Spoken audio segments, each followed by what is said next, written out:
Hello, welcome back for another video of I Show You a Game. Today, I got a great game to show you. Here we go. D3, D5, knight to D2, E5, knight GF3, knight F6, E4, knight BD7, bishop E2, bishop D6, C3, C6, castles, castles. So he went rook E1, and now black goes knight H5. It's an interesting move. It threatens to put the knight on F4 and start the kingside play, but it does allow this tactic, knight takes E5. So after knight takes E5, something like knight takes E5, bishop takes. Black's idea was that he wanted to go queen to H4. And it's very interesting how the pieces start flowing, because now if you go knight F3, you drop this bishop. And otherwise, black has some tactics relating with the bishop on D6 and the queen on H4. So if, for example, if white has to go back, then maybe knight G4 here, or maybe knight D3, and things start to happen. So I don't know, I thought that line was pretty interesting. It's not really in white's best interest to go take this pawn and open up all the black pieces. White played queen C2, which I don't like. I think the queen should have stayed on the king side. Queen C2 I think is a mistake. Knight F4. And now minimum we're going to win the bishops. So the guy goes bishop F1 and black goes F5. Now F5 is a good sign that black is liking his position because he's willing to open the game. He's feeling like his pieces are good enough to open the game. White played G3. Now this is a mistake, and this is what happens. People crack. People are faced with pressure on their king side and they make a pawn move and they crack. G3 cannot be right because it weakens the king. Even if I have to bring back my knight, the damage is done. So black actually took here first to open his rook. If you take the knight, I take your knight, and okay, I'm opening your king. White took back. The knight went to G6. E takes D5. So C takes D5, C4.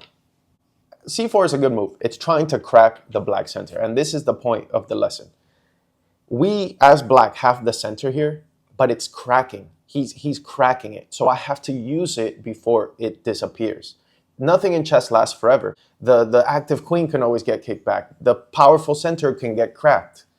But it's what you do with it while you have it. So here, black has to go for it. Black played E4 because we have to kick this knight. We have to start attacking. Knight D4. Black played bishop C5. Knight B3.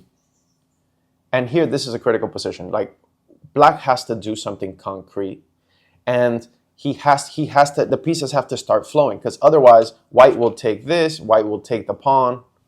Basically, black has to do something now.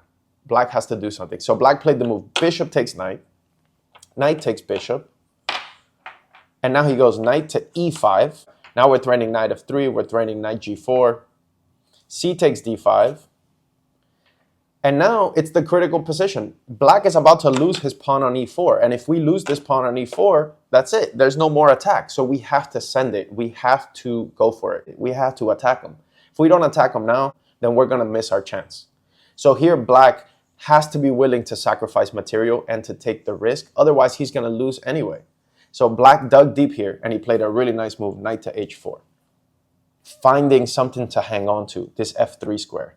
Because now, if something like this, then I still have knight to F3. And I will at least win the exchange. After knight takes, king goes.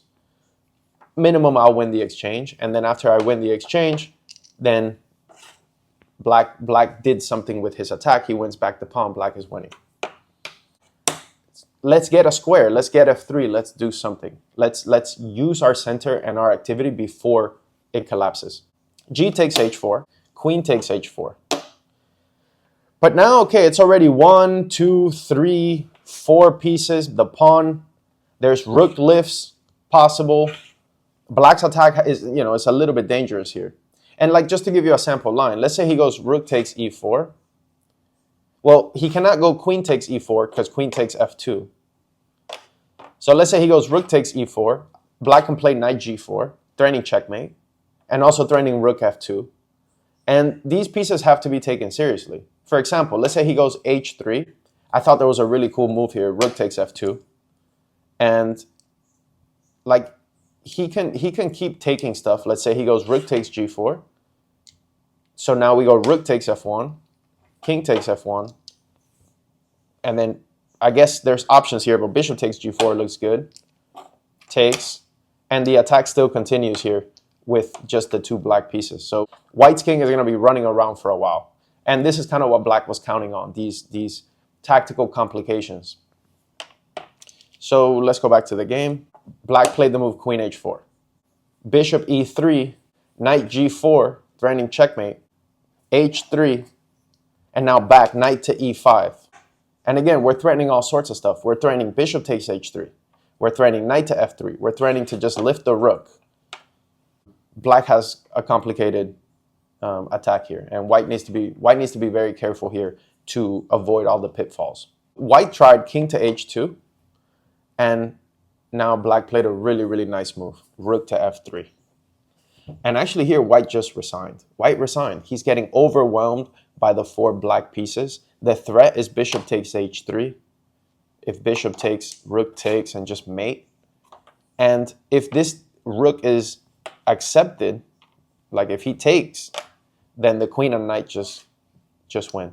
Check, king here, bishop takes, and bishop takes, checkmate. So I hope you guys enjoyed this game. So it's a really nice game. I found this game to be super instructive. A lot of times you will have the center, but your opponent will be trying to crack it. And you have to make a decision, like am I going to defend my center, or am I going to use it while I have it to attack the king? In this position, when black played the move e4 and he started his attack, he has to be willing to go knight to h4 and rook to f3, and he has to just embrace that chaos. Thank you guys for watching, and I'll see you on the next video.